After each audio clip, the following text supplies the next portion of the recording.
नमस्कार दोस्तों, आप सभी का अभिनंदन और बहुत बहुत स्वागत है आपके अपने YouTube चैनल देवेंद्र क्लासेस। मैं देवेंद्र सिंह आपको आज जो टॉपिक पढ़ाने चलूंगा वो पढ़ाऊंगा 712 ईस्वी में भारत पर पहला आक्रमण के विषय में हम विस्तार से चर्चा करेंगे। और जैसा कि मैं बता चुका हूं, जो भारत में प्रसिद्ध लड़ाइयां हुई हैं, भारत के अंदर बाहरी आक्रांताओं ने जो आक्रमण किए हैं उनकी अलग प्लेलिस्ट है और उन्हीं अटैक्स पर मैं बात करने चल रहा हूं, है ना।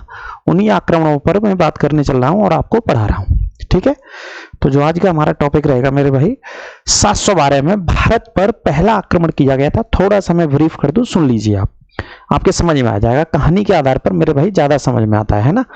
712 ईस्वी में पहला आक्रमण करता है मोहम्मद बिन कासिम, ठीक है। सबसे पहला आक्रमण करता है जो कि इराक से आता है। कहां से आता है? इराक से भेजा जाता है वो भारत में आक्रमण करने के लिए।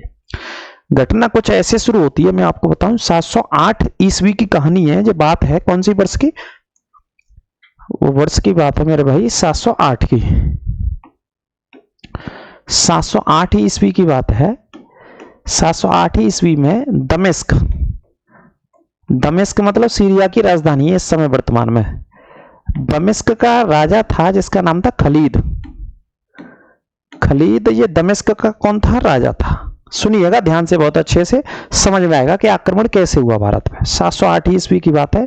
दमिश्क का राजा, ये राजा था साहब खलीद, ठीक है। और एक इराकी गवर्नर, इराक का गवर्नर था, गवर्नर पोस्ट पे था एक व्यक्ति जिसका नाम था हज्जाज। इराकी गवर्नर पोस्ट पे जो था उसका नाम क्या था? हज्जाज नाम का व्यक्ति था जो इराकी गवर्नर था, ठीक है। इराकी गवर्नर था, ये राजा था। तो इनके लिए एक पानी के जहाज में श्रीलंका के राजा ने, बहुत सारी भेंट, बहुत सारा सामान, बहुत सारे तोहफे भिजवाए थे, ठीक है। बहुत सारे तोहफे भिजवाए थे। अब वो देखो, अगर इस तरीके से थोड़ा सा मैं मानचित्र में अगर आपको बात कर लेता हूं,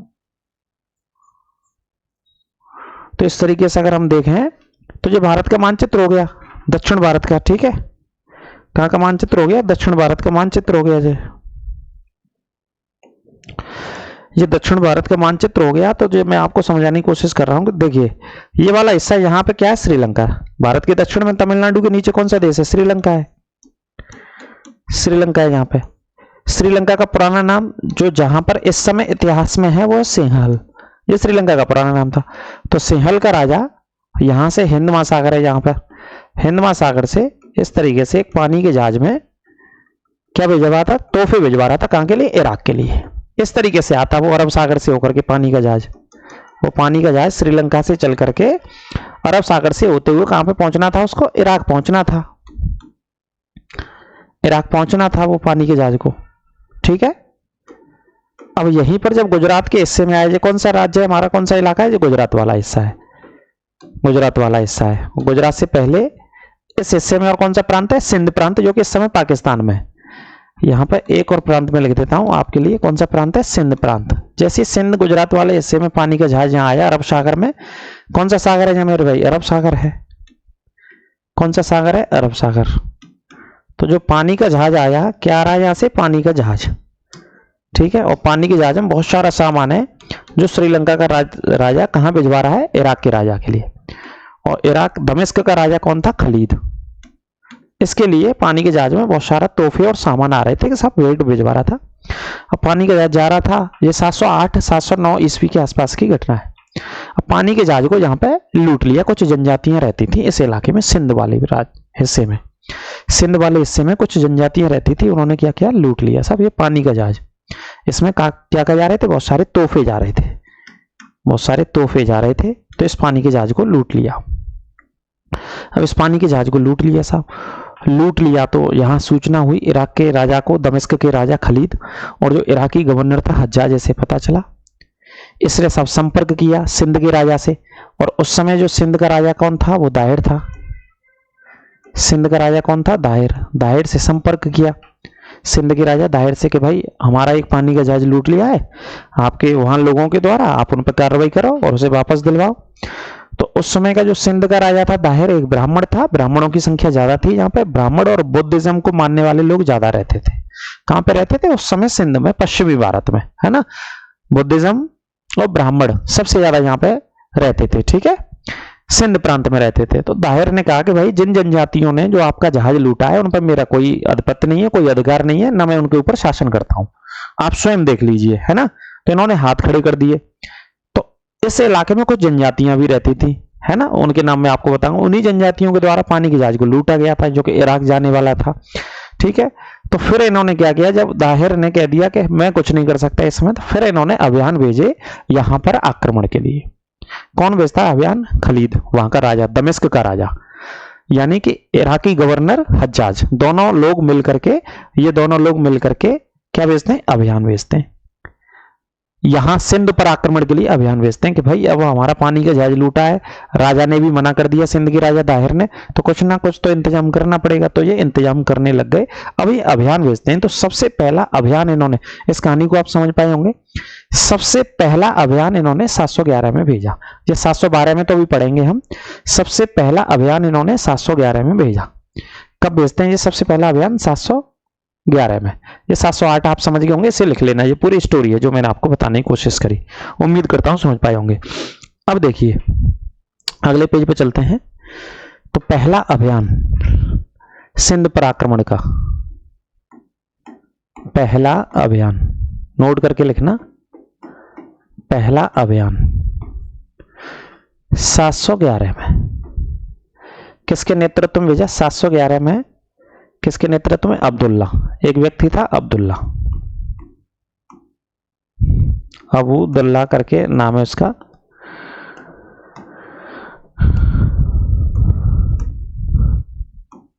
अब्दुल्ला के नेतृत्व में यह अभियान भेजा गया सबसे पहले सिंध पर आक्रमण करने के लिए। अब्दुल्ला एक व्यक्ति का नाम है, इसके नेतृत्व में अभियान भेजा। कहां पर आक्रमण करना था? सिंध पर आक्रमण करना था, सिंध पर आक्रमण के लिए भेजा, ठीक है। जो कि ये पराजित हो गया, जैसे ही इसने आक्रमण किया तो इसे हरा दिया गया, ये पराजित हो गया और मारा गया, है ना। इसके बाद ये पहला अभियान था। इसके बाद जस्ट दूसरा अभियान भेजा जाता है, दूसरा बुदेल के नेतृत्व में, एक और सेनापति नहीं का था, बुदेल के नेतृत्व में दूसरा अभियान भेजा गया। ध्यान से देखना, मोहम्मद बिन कासिम से पहले ये भी आक्रमण कर चुके थे भारत पर, ठीक है, ये लोग आक्रमण कर चुके थे भारत पर मोहम्मद बिन कासिम से पहले, बुदेल के नेतृत्व में। ये भी पराजित हो गया, ये भी पराजित किया और इसको भी मार दिया गया, ऐसा लिखा। अलग अलग इतिहासकारों में मतभेद है, सिर्फ यहाँ पे कोई कहता है पराजित कर दिया, पराजित तो हुए थे दोनों, दोनों को हराया गया। पहले अब्दुल्ला को हराया गया सिंध प्रांत में, फिर बुदेल को हराया गया। इन दोनों को कौन भेज रहा था? दमिश्क का राजा खलीद और इराक का गवर्नर हज्जाज, कि जाओ भाई लड़के आओ, अपना बदला लो, पानी के जहाज का बदला लेना है, जो पानी के जहाज इन्होंने लूट लिया है सिंध प्रांत वालों ने। अब इसके बाद जब दोनों को हरा दिया जाता है तो तीसरे स्थान पे आते हैं सर, तीसरा अभियान भेजा जाता है मोहम्मद बिन कासिम के नेतृत्व में। तीसरे स्थान पे जो आता है मोहम्मद बिन कासिम के नेतृत्व में, मोहम्मद बिन कासिम के नेतृत्व में यह अभियान भेजा जाता है, ठीक है। तीसरे नंबर पे आता है ये व्यक्ति, इससे पहले ये दोनों हैं, ये लड़ चुके हैं, आक्रमण कर चुके हैं, लेकिन पराजित कर दिए गए। तीसरे स्थान पर मोहम्मद बिन कासिम आता है, ठीक है। अब ये लड़ने के लिए आता है, तो ये पहला अभियान हो गया, ये दूसरा अभियान हो गया भारत में आक्रमण का, और ये तीसरा अभियान हो गया, है ना, ये लिख लेना, ये तीसरा अभियान था भारत में, तीसरा अभियान हो गया। पूरा अच्छे से डिटेल में पढ़ा जाएगा, चिंता ना करें। पहला, दूसरा और तीसरा, ये तीसरा अभियान था। अब देखिए किस तरीके से अगले पेज पे चलते हैं, ये नोट करते चलना। मोहम्मद बिन कासिम अब एक भारी भरकम सेना के साथ भारत पर अटैक करता है, भारत पर आक्रमण करता है, ठीक है। इराकी गवर्नर का ये कौन था? देखो, जो इराकी गवर्नर है, इराकी गवर्नर का नाम क्या है जिसने भेजा? इराकी गवर्नर का नाम हज्जाज, हज्जाज। हज्जाज का जी कौन लगता है? हज्जाज का देखिए ये दामाद भी लगता था और भतीजा भी, मतलब भतीजा था, भतीजा कोई दामाद बना लिया, ऐसी बना लेते थे, आपको इतिहास में मिलेगा तो ज्यादातर मुस्लिम सल्तनत में, है ना। तो इराकी गवर्नर हज्जाज का दामाद और भतीजा कौन था? दामाद और भतीजा अगर बात करेंगे तो मोहम्मद बिन कासिम, मोहम्मद बिन कासिम, है ना। दामाद भी था और कौन था, भतीजा भी था, इराकी गवर्नर हज्जाज का दामाद और भतीजा दोनों था, मोहम्मद बिन कासिम। मोहम्मद बिन कासिम एक बहुत बड़ी सेना इकट्ठी करता है, बहुत बड़ी तगड़ी सेना, आसपास के इलाकों से ऊंट मंगाता है, सीरिया से, इराक से, आसपास के हिस्सों से एक बहुत बड़ी सेना खड़ी करता है। ठीक है, जब जब भारत आता है तो मात्र 17 वर्ष की इसकी आयु थी। इसकी आयु की बात करें तो मात्र 17 वर्ष की आयु में भाई साहब इसने भारत पर आक्रमण किया। इसकी आयु थी मात्र 17 वर्ष की। तो बहुत भारी भरकम सेना लेकर के ये मकरान के रास्ते, एक इलाका पड़ता है जो कि इस समय पाकिस्तान में ही है, मकरान के रास्ते कहां पे प्रवेश करता है, भारत में प्रवेश करता है। और मकरान का गवर्नर एक हारून करके था, वो भी इसी के साथ हो जाता है। ये हारून नाम का व्यक्ति था जो कि मकरान का गवर्नर था। ठीक है, इसके डर से ये इसी का सहयोग करता है। किसका सहयोग करता है, मोहम्मद बिन कासिम का सहयोग करता है और इसी के साथ शामिल हो जाता है। ठीक है, तो मकरान के रास्ते ये सिंध पर हमला करता है। कहां हमला करता है, सिंध पर हमला करता है, सिंध प्रांत पर। ठीक है, और मकरान सिंध में जैसे पहुंचता है तो कुछ लोग थे जिन्होंने एक तरीके से मोहम्मद बिन कासिम का स्वागत किया, जिनमें कुछ बौद्ध को मानने वाले लोग थे, बौद्ध धर्म को मानते थे। उन्होंने वेलकम किया कि आइए भाई आपका स्वागत है। क्योंकि बुद्धिज्म वाले जो लोग थे, बौद्ध धर्म को मानने वाले लोग थे, थोड़े से दाहिर राजा से असंतुष्ट रहते थे। राजा दाहिर की और बौद्धियों की बनती नहीं थी। वहां बौद्ध भी बहुत बड़ी संख्या में रहते थे सिंध प्रांत के अलग अलग इलाकों में, अलग अलग हिस्सों में। ठीक है, तो उन्होंने स्वागत किया कि बहुत अच्छा, आइए आपका स्वागत है, आप आक्रमण करने आए हैं ना। रास्ते में इनसे कुछ जाट समुदाय की मुलाकात होती है, तो जाटों ने भी मोहम्मद बिन कासिम का सहयोग किया। इस रास्ते में मकरान से सिंध प्रांत के जब जो रास्ते में आता है, यहां से इस वाले हिस्से में, तो कुछ जाट समुदाय के लोग मिलते हैं, वो भी इसका सहयोग करते हैं। बौद्धों ने भी क्या किया, स्वागत किया इसका, क्योंकि वो राजा दाहिर से संतुष्ट नहीं थे। और एक और जनजाति का उल्लेख है यहाँ, मैडो करके एक जनजाति थी, मैड करके, तो मैं मैडो लिख देता हूं, है ना। इसने भी स्वागत किया। इन तीनों ने सहयोग किया। इन तीनों लोगों ने, जाटों ने, मैडों ने और बौद्धों ने मिलकर के, ऐसा इतिहास कहता है कि सहयोग किया। किसका सहयोग किया, मोहम्मद बिन कासिम का। तीनों ने मिलकर के, नोट कर लेना, आप लिखते चलना, मैं बता रहा हूं आपको। तीनों ने मिलकर के सहयोग किया। सहयोग किया इन तीनों ने, तो और ताकत बढ़ गई, आप समझ रहे हैं भारत में उसकी। मेरे भाई बताओ, ताकत बढ़ गई कि नहीं बढ़ गई। जब रास्ते में, मकरान के रास्ते में जाट बड़ी संख्या में मिल गए, बौद्धों ने स्वागत कर दिया उसका, और मैडो नाम की एक जनजाति थी उसने भी स्वागत किया, तो ये मोहम्मद बिन कासिम के साथ मिल जाते हैं। और मोहम्मद बिन कासिम फिर आगे क्या करता है, एक बंदरगाह, बहुत प्रसिद्ध बंदरगाह का उदाहरण है, देवल बंदरगाह पर आक्रमण करता है। पेपरों में कई बार आ चुका है, नोट कर लेना। देवल बंदरगाह पर क्या करता है, आक्रमण करता है, इनके सभी के सहयोग से। बहुत प्रसिद्ध बंदरगाह था, इसी से सबसे ज्यादा सिंध प्रांत का व्यापार होता था। बहुत प्रसिद्ध बंदरगाह था, इसी से सबसे ज्यादा व्यापार होता था। कौन सा प्रसिद्ध बंदरगाह था, देवल बंदरगाह सबसे प्रसिद्ध बंदरगाह था। ठीक है, ये नोट कर लेना, देवल बंदरगाह प्रसिद्ध बंदरगाह था। 3 दिनों तक इसके ऊपर अटैक करता है मोहम्मद बिन कासिम, और पूरी तरीके से नरसंहार करता है। एक तरीके से जितने भी लोग थे उनको काट कर मार दिया जाता है। जो ब्राह्मण सबसे ज्यादा, जो बड़ी संख्या में आपको बता रहा हूं, वो ब्राह्मण रहते थे, यहाँ काट काट के लोगों को मारा जाता है। कहां पर, देवल बंदरगाह के आसपास के हिस्सों में 3 दिनों तक। ठीक है, देवल बंदरगाह पर कब्जा कर लेता है। देवल बंदरगाह पर कब्जा करने के बाद पास के ही अलग अलग हिस्सों को जीतना शुरू करता है। इसके बाद एक नीरून नामक इलाके पर जाता है। जे नीरून, वहां ब्राह्मण और बौद्ध भिक्षु ज्यादा रहते थे, इसे जीत लिया। इसके बाद फिर एक हिस्से में जाता है नीरून नामक इलाका। नीरून नामक इलाके पर, यहां पर ब्राह्मण रहते थे और कौन रहते थे, यहां पर बौद्ध भिक्षु रहते थे। ठीक है, इन दोनों ने क्या कर दिया, सरेंडर कर दिया। लो साहब, हम नहीं लड़ रहे साहब, आत्मसमर्पण कर दिया। इन दोनों ने क्या कर दिया, नीरून नामक एक क्षेत्र का नाम है, इन्होंने आत्मसमर्पण कर दिया। नीरून जो कि देवल बंदरगाह के पास में स्थित है, सिंध प्रांत के अंदर आता था। कौन से प्रांत के, सिंध प्रांत के अंतर्गत आता था। तो इन्होंने क्या कर दिया, आत्मसमर्पण कर दिया ब्राह्मणों ने और बौद्धों ने, बिना लड़े। इसके बाद वो आगे बढ़ता है, सेहेवान नामक एक इलाका पड़ता है। कौन सा इलाका पड़ता है, सेहेवान। सेहवान पर आक्रमण करता है। ये भी सिंध प्रांत के अंतर्गत आते हैं। सिंध प्रांत बहुत बड़ा था। यहां पर दाहिर का चचेरा भाई शासन करता था, जिसका नाम था बजहरा। क्या नाम था? बजहरा नाम था। चचेरा भाई ये शासन करता था। ठीक है। अब ये डर के मारे यहां से चला गया, डर के मारे भाग गया। आ जाएगी गुरुजी। तो डर के मारे ये भाग गया यहां से। डर के मारे कौन भाग गया यहां से? बजहरा। ये किसका चचेरा भाई था? दाहिर का। दाहिर के चाचा का लड़का था। कहने का मतलब ये है, दाहिर के चाचा का लड़का था। ठीक है। कौन था दाहिर के चाचा का लड़का? ये था, जो कि सेहवान नामक हिस्से पर शासन करता था। ये डर के मारे यहां से भाग गया, तो सेहवान भी उसके अंडर में आ गया। किसके अंडर में आ गया साहब? सेहवान। सेहवान राजा आ गया। महेंद्र सिंह गुरुजी हैं हमारे, उनके अंडर में आ गया, श्रीमान महेंद्र सिंह जी। ठीक है। यानी कि ये थोड़ी सी मजाक की बात है, वो परेशान होकर के आए, सर आए अभी हमारे स्टूडियो में, इस वजह से। तो सेहवान नामक एक इलाका सिंध प्रांत में लगता था। बजहरा ये उसका चाचा का लड़का था।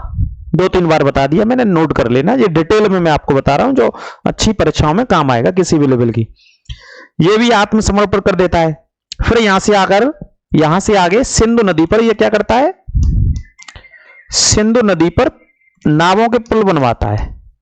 नावों के पुल बनाने का आदेश देता है मोहम्मद बिन कासिम कि भाई नावों के पुल बनाइए और इसको पार करना है। और इसको पार करेंगे तो एक हिस्सा था जिसे रावण दुर्ग के नाम से जाना जाता था। कौन सा दुर्ग? रावण दुर्ग। एक किला था बहुत प्रसिद्ध। यहां पर मुख्य तौर पर इसी दुर्ग में राजा दाहिर रहता था।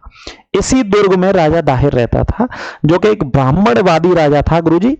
ब्राह्मणवादी राजा। एनटीपीसी में आएगा सर जी, एनटीपीसी प्री मेंस में, पीसीएस, आरओ, आरओ, सीजीएल, किसी भी तैयारी के लिए आप पढ़ सकते हैं, जुड़ सकते हैं। इससे ज्यादा डिटेल नहीं पूछी जाएगी बेटा। मैं पूरा परिवार का बैकग्राउंड बता रहा हूं और फिर मुख्य लड़ाई पर आते हैं जो एग्जाम में पूछी जाती है सबसे ज्यादा। ठीक है सर। तो रावण किला था, यहां पर दाहिर रहता था। कौन सा राजा रहता था? दाहिर। और दाहिर ब्राह्मण राजा था।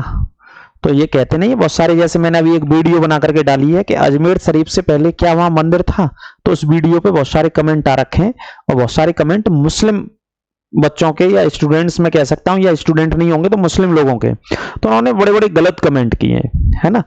हालांकि हमारा एज ए टीचर उद्देश्य ये रहता है कि हमने अपनी तरफ से गलत नहीं बताना, सही और सत्य बात बतानी है जो हिस्ट्री में है, इतिहास में है। ठीक है। अब बताइए, वो अजमेर शरीफ की बात कर रहे हैं, मैं यहाँ 712 ईस्वी की बात कर रहा हूँ, 11वीं 12वीं सदी पढ़ा रहा हूँ। राजा दाहिर कौन था? ब्राह्मण था। अब पूरे ब्राह्मण लोगों को काट काट के मारा। किसने? मोहम्मद बिन कासिम ने। पूरे प्रांत में जहां भी महिला मिलती थी उनके बलात्कार किए गए इनकी सेना के द्वारा। लोगों को काट करके और सर कलम करके मारा 711 ईस्वी में। उन्हें कम से कम जो कमेंट करते हैं पढ़ना चाहिए कि इतिहास क्या है, भारत में किस तरीके से लोगों के साथ, भारत के धर्मों के साथ, है ना, किस तरीके से उन्होंने अन्याय किया, किस तरीके से लोगों को काट काट के मारा है। और काट के मारा है तो उस समय हिंदुओं के मंदिर थे, उस समय सिंध प्रांत में, जहां की मैं राजा दाहिर की बात कर रहा हूं, रावत दुर्ग की बात कर रहा हूं, कि इनके अपने मंदिर थे। मंदिरों को उन्होंने नष्ट किया और नष्ट करने के बाद उन्होंने अपनी मस्जिदें बनवाई। यही तो इतिहास है भारत में। इस चीज को लोग स्वीकार नहीं करते। उन्हें इतिहास पढ़ना चाहिए तरीके से, तो समझ में आएगी कि क्या स्थिति रही है। तो रावण दुर्ग पर राजा दाहिर को मोहम्मद बिन कासिम से क्या होती है? यहाँ युद्ध होता है। मोहम्मद बिन कासिम से युद्ध होता है और यहां पे राजा दाहिर को मार दिया जाता है। भाई साहब, राजा दाहिर की हत्या कर दी जाती है। किसके द्वारा? मोहम्मद बिन कासिम के द्वारा, रावण दुर्ग पर। फिर इसकी विधवा पत्नी भी इस किले को बचाती है, इस इलाके को बचाती है। विधवा पत्नी का भी उल्लेख है। हमारे यहाँ की तो रानियां, उस समय की रानियां ने भी बहादुरी से मुकाबला किया अपने पति को मरने के बाद, है ना। उसका मैं नाम का उल्लेख आपको बता देता हूं। रानी बाई नाम था इनकी पत्नी का, राजा दाहिर की पत्नी का, रानी बाई। उन्होंने बहुत बहादुरी से मुकाबला किया, बहादुरी से मुकाबला किया। जब उनको लगा कि व्यवस्था स्थिति नहीं हो पाएगी तो अपनी रानियों के साथ मिलकर जौहर कर लिया। जौहर का उल्लेख आता है यहाँ पहली बार, जहां पर जौहर का उल्लेख आता पहली बार। रावण दुर्ग को नहीं बचा सकी तो उन्होंने जौहर कर लिया। क्या कर लिया? जौहर। अब अगले पेज पर चलते हैं। उम्मीद करता हूं समझ पा रहे होंगे, समझिएगा, बहुत अच्छे से समझिएगा। आगे सिंध की राजधानी अरोर पे चलते हैं। सिंध राज्य है और सिंध की राजधानी क्या है सर? अरोर। एग्जाम में कई बार पूछी गई है, ध्यान रखना राजधानी को अरोर को, है ना। यहां पर कौन शासन करता था अरोर पर? दाहिर का पुत्र दाहिर का पुत्र यहां पर शासन करता था जिसका नाम था जयसिंह, जिसका नाम क्या था? जयसिंह। दाहिर का पुत्र शासन करता था जिसका नाम जयसिंह था, तो इसको भी परास्त कर दिया, इसको भी क्या कर दिया? हरा दिया। ठीक है, इसको भी हरा दिया। और रानी लाड़ी और सूर्य देवी और परमल देवी, और यहां की राजधानी थी सिंध की, है ना, सिंध की राजधानी थी, ये नोट कर लेना। इनको भी हरा दिया मोहम्मद बिन कासिम ने। और यहां से दूसरी विधवा पत्नी थी राजा दाहिर की, रानी लाड़ी, नाम है उनका रानी लाड़ी, दूसरी विधवा पत्नी थी। ठीक है, रानी लाड़ी करके नाम है इनका, दूसरी विधवा पत्नी थी। ठीक है, इन्होंने भी मुकाबला किया बहादुरी से, लेकिन इनको आत्मसमर्पण करना पड़ गया। और दो पुत्रियों को, दो पुत्री थी, दो पुत्रियों का उल्लेख आता है यहाँ, सूर्य देवी, सूर्य देवी और परमल देवी, और क्या आता है? परमल देवी। ठीक है, इन सभी तीनों लोगों को ये पकड़ लेता है, गिरफ्तार कर लेता है, यानी कि रानी लाड़ी को और दोनों पुत्रियों को, जो कि किनकी थी? दाहिर राजा की दूसरी पत्नी की पुत्री थी। तीनों को पकड़ ले जाता है और अपने साथ ले जाता है मोहम्मद बिन कासिम, और शांति से लौट जाता है। ठीक है, कहां पर लौट जाता है? इराक लौट जाता है। इराक लौटने के बाद उन दिनों जब लौटता है यहां से 711 में, और मैंने बताया ये आक्रमण कब था इसका? 711 में था ये आक्रमण, 711 में, 711 ईस्वी में पहला मुस्लिम आक्रमण था भारत में। उसी को मैंने बताया आपको, पहला मुस्लिम आक्रमण था भारत में, अरब आक्रमण था। इसको पहला मुस्लिम आक्रमण भी कहते हैं बेटा, एग्जाम में जैसे आता है पहला मुस्लिम आक्रमण भी कहा जाता है बेटा, इसको नोट करके लिखिएगा। पहला अरब आक्रमणकारी भी कहा जाता है, पहला अरब आक्रमण भी था, है ना, अरब देशों से आने वाले। अरब देश मतलब एग्जैक्ट ये कहां से आया था मैंने आपको बता दिया, एग्जैक्ट इराक से आया था, इराक से भेजा गया था। पूरी स्टोरी मैंने आपको बताई है। वहां वापस जाता है, वहां पे तब तक दूसरा गवर्नर आ जाता है, दूसरा राजा आ जाता है सुलेमान नाम का। और सुलेमान और इसका जो चाचा कह लीजिए, जब ये भतीजा लगता था मोहम्मद बिन कासिम, इसका चाचा हज्जाज जो इराक का गवर्नर था, उनमें आपस में बनती नहीं थी बहुत पहले से। ठीक है, तो सुलेमान ने इसे आदेश दिया मोहम्मद बिन कासिम को कि हमारे दरबार में आइए। तो मोहम्मद बिन कासिम दरबार में पेश होता है, और कहा जाता है, इतिहासकारों में जब मतभेद है कि मोहम्मद बिन कासिम कैसे मारा गया वहां पर लौटने के बाद। कुछ एक इतिहासकार कहते हैं कि सुलेमान ने इसकी हत्या करा दी मोहम्मद बिन कासिम की, क्योंकि उसके चाचा से उसकी बनती नहीं थी, हज्जाज के, सुलेमान जो दूसरा राजा बना इराक में आकर के। ठीक है, कुछ लोग कहते हैं कि इन लोगों ने रानी लाड़ी या सूर्य देवी और परमल देवी जो दोनों पुत्रियां थी, इनको उठा के ले गया था मोहम्मद बिन कासिम। ये शिकायत करती हैं कौन से राजा से? जो दूसरा राजा बनता है। दूसरा राजा कौन सा बनता है? सुलेमान। सुलेमान से शिकायत करती हैं कि साहब इन्होंने हमारे साथ बहुत गलत किया, हमें उठाने के बाद, वहां से लाने के बाद भारत से हमारा सतीत्व भ्रष्ट कर दिया, यानी कि बलात्कार किया है। तो इस आधार पर सुलेमान मोहम्मद बिन कासिम की हत्या कराता है। ये तथ्य हैं इतिहास में, नोट कर लीजिएगा, क्वेश्चन बाहर नहीं जाएगा। पूरी कहानी मैंने आपको इसमें समझा दी कि किस तरीके से भारत पर पहला आक्रमण किया जाता है। यहां से मैंने आपको स्टार्टिंग पूरी बताई है ना, यहां से पूरा ये बताया, पहला अभियान, दूसरा अभियान, तीसरा अभियान था। ठीक है, ये पूरा सिस्टम मैंने इस तरीके से यह आक्रमण होता है ये आपको समझा दिया है पूरा। क्लास कैसी लगी बताइएगा। इस तरीके से एक एक लड़ाई मैं डिटेल से आपको पढ़ाऊंगा। स्पेशल प्लेलिस्ट आपको मिलेगी प्रसिद्ध भारत के युद्धों की, सभी की बात करेंगे, खानवा की, पानीपत के पहले की, पानीपत का दूसरा, तीसरा, सभी युद्धों को पढ़ाऊंगा मैं आपको डिटेल से। बिल्कुल जुड़िएगा, शेयर करिएगा निःशुल्क मेरे साथ पढ़ने के लिए, मेरे चैनल पर पढ़ने के लिए, हमारे चैनल पर पढ़ने के लिए आप चैनल को ज्यादा से ज्यादा सब्सक्राइब करें। क्लास कैसी लगी कमेंट करके अवश्य बताएं। सभी को नमस्कार, राधे राधे, जय श्री कृष्ण।